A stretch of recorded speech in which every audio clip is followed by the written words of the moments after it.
All right, everybody, how are we doing today? It's your friendly Cobra here, back again for another Bitcoin analysis on the Aedge network. It is Friday. Today is January 24th, so I'm not going to waste any time. I know that last video was kind of long. I hadn't done a video in a while. That's why the video stretched a little bit beyond 20 minutes, and I want to keep these analysis videos quick, simple, to the point. So let's go ahead and get into the charts real fast. Want to get trading like I do on a trustworthy exchange that actually cares about what their customers' opinions and feedback is? Look no further. DueDEX is a new exchange that prides themselves in putting their users first, and they are very upfront about everything that they do. They are quoted in saying it's all about being fair to our customers and creating that level of playing field for our traders. Sign up below with the link in our description and you can get up to a $110 trading bonus with qualifying deposit. What are you waiting for? If you're watching all of our analysis videos and tutorials, isn't it time to put your own skills and knowledge to the test? Right now, our MACD has actually just switched over and crossed the 0 line threshold onto the bearish side.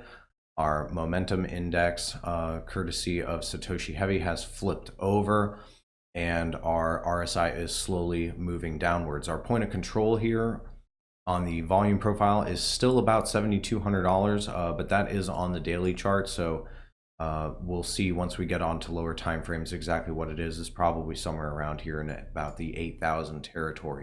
This is my bearish count, and basically what I'm proposing here is that we had a 333 up into our B wave here. And this whole sequence was a 5-wave sequence down. This is a 1, 2, 3, 4, 5 into our 3-wave. We had a triangle to form a 4, and then I'm proposing a truncated 5th wave here. So I have C wave coming down to about 6,200. It could be a little shallower than that. However, in terms of a flat correction, that's technically where it should be going. It would look something like this into a C wave. Now, obviously, the time doesn't necessarily have to play out like this, but this is my bearish count. This count does make sense to me as of right now. I'm honestly really hoping that this does not play out and that we're just testing the top of this channel and that we continue upwards. This is my bullish count that I have right now. We're just a little shy of completing this B wave. So this B wave needs to be 382. So we would have to come down just a little bit further to complete this. Nothing says it has to be on this candle. It could be over here or whatever. It just has to hit 382. So this is something that could play out on the bearish chart where we end up coming down here. This 886 level would work out perfectly for the retracement that I pointed out on the other chart, and then we would continue much higher. I'm going to pop down to a 4-hour real quick and take the indicators off just to kind of show you what I have here. So like I mentioned in my last video, was that this could be a 1-2 and then we're having an extended 3rd wave here. The reason why I think that that's happening is normally you float around and consolidate in the same kind of price territory for quite some time in a wave 2 if a wave 3 is going to be extended. We kind of had this extended WXYXZ correction into a 2, our 5-wave sequence into our 3 up here. So obviously a 1, 2, 3, 4, 5 into our 3, ABC down into a 4, and then we had a 1, 2, 3, 4, 5 to complete our 5th wave of our 5th wave of our 3rd wave. So for a 4th wave correction, what I'm proposing is that this is just going to be an ABC, a zigzag. And right now we're in the midst of completing our 5th wave, and that we're going to basically be flipping over soon. So I would have to move these over here just a little bit. So basically this low that we had here that triggered my long last night would be our 3rd wave. And unless there's an alternate count for this later on and there's something that I'm missing here, we can't really go too much higher for a 4th wave before this would be invalidated. 85.65. So if we climb above 85.65 on this move up that we're having right now, then this would invalidate this count in the midterm, which means that this whole thing would be a wave 1 and this would be a 2 if we were to be continuing downwards to complete this 4th wave. Now, this could be counted a little bit differently as well. In terms of going to the downside, this could also be a little shorter than this, and this could be the bottom of our fourth wave. But as of right now, I am expecting some more downside to be taking effect. This is what that other alternate count that I just mentioned would look like. This would be a 1, 2. Our 3 would be here, and then this would be our 4 up top, and then this would be our fifth wave. Looks like this would be a 1, 2, 3 sideways, 4, and then a 5. And this would obviously be on a lower degree here. So that's pretty much what that would look like here. So there's definitely different ways to still count this until we get confirmation of if this is our reversal on these larger counts here or not. So zooming back out here, again, that's pretty much what that would look like. So coming up here for a fifth wave, this would be our target up here, about $9,800. Pretty solid target on the daily chart. On the daily chart, that pretty much lines up with our historical resistance here at this top when we had this great wick of China. So that would work out very well. I had my fifth originally way up here because I was obviously proposing that the third wave was not extended. That's pretty much what I have for the long term. Like I said, guys, I didn't really want to make these videos too crazy and too long. So let's just go ahead and look at our Ichimoku. So let's take a look at this on the daily chart, get rid of our other indicators here, and just kind of see what this is telling us. I went through and explained a lot of this last time, and right now on the daily chart, we just tested on that lower wick. We just tested some of the Ichimoku, the Kijisen line, as well as the 200 exponential moving average. So that is a really good sign that we had such a large reaction out of this. I will be watching this daily candle very closely, but as of right now, it's forming a really solid bullish hammer, which is a good sign, unless obviously we're doing my bearish count, and this is just a small pop up before a last wave down, which would probably be bringing us down around here into the 78 or 8,000 zone, which is right around the 50 EMA.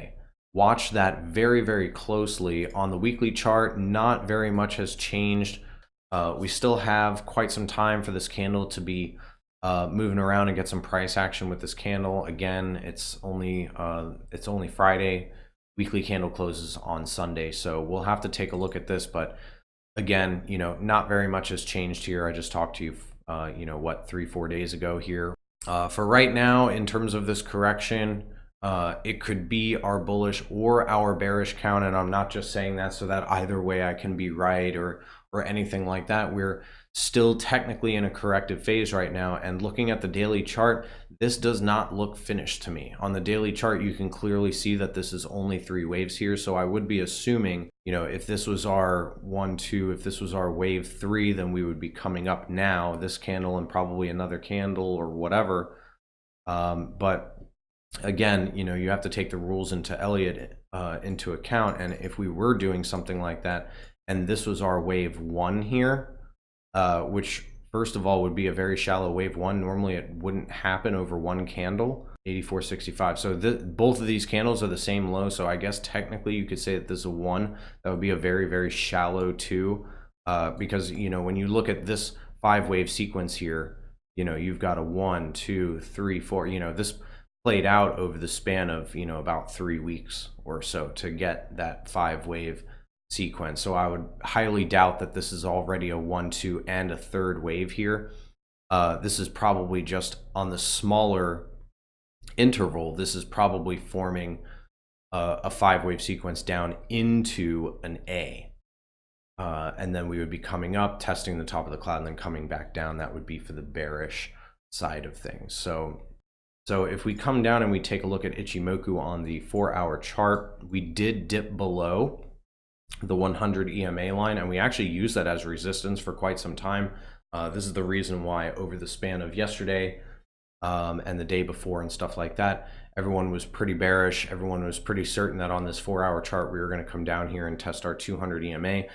We ended up having just a lot of support in this area, and if you look, this was an area of pretty strong resistance coming up, and now we're, you know, obviously that area flipped. We had a a support resistance flip, and now we are using that as very strong support. So we got a very bullish candle here, tested our Kijinsen line, and had a very strong close.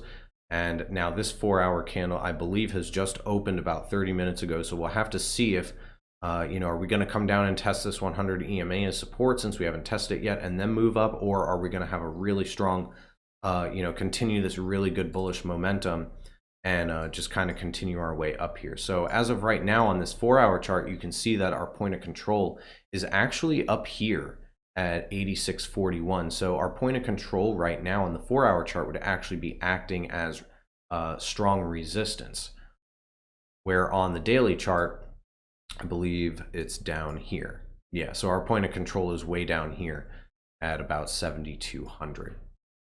So taking a look at our 1-hour chart, I normally don't use Ichimoku on the 1-hour chart, but it is good to just kind of get a feel for how things are going. This is very, very solid bullish momentum here, right? I mean, look at all these awesome bullish candles coming up, testing the 100 EMA as resistance right now. And our momentum indicator is really, really trying to come up and cross the 50 threshold. Now, if we do see that happen, that would be the first time since the 22nd last week that it would be coming back above. So that would be a very good sign. But obviously, we haven't actually had a red candle to come down and test this 50 EMA yet. We tested it as support, kind of, with these two candles, but I would definitely expect some kind of bearish momentum to come down and test this, because this is pretty much all bullish momentum here, right? So we're getting higher highs on our MACD. We're getting higher lows here on our momentum indicator. We're getting higher lows and higher highs on our RSI. So this is all very positive right now on the lower time frames. If you take a look at the 4-hour indicators right now, the RSI is really, really, really trying to be bullish. If you zoom in really closely, you can see that we had higher lows here on the RSI and lower lows here on this price action on the actual candlesticks. I want to be bullish, but at the same time, we can't really forget about this bearish count that we have here, that we're just coming up for a wave 2 right now, and then we're going to keep heading down and break below the cloud. If at any point we end up breaking back through the bottom of this master trend line, which goes way back here from our tops, we've tested this once. Technically, we've tested it twice now. If you count this candle, we've tested it once and then a couple times in here, and we've used it as support. If we come down and we test this again, I'm fearing that we probably will break through this if we do end up testing this again, and we probably will fall through to come test our 200 moving average. As always, Mondays and Fridays, that's going to be our schedule, and starting next week, I'm going to start doing the live sessions and live trading sessions and stuff like that in our Discord. Feel free to check us out down in the free Discord. We've got all the links to all of that good stuff down in the description below. If you like the video, go ahead, give us a thumbs up, show us your support, leave us a comment in the section down below. If you didn't like it, go ahead, give me a thumbs down. Let me know in the comments what we can do better here. So with all that said, I hope that you guys have a wonderful weekend, and remember, trade safe out there, okay?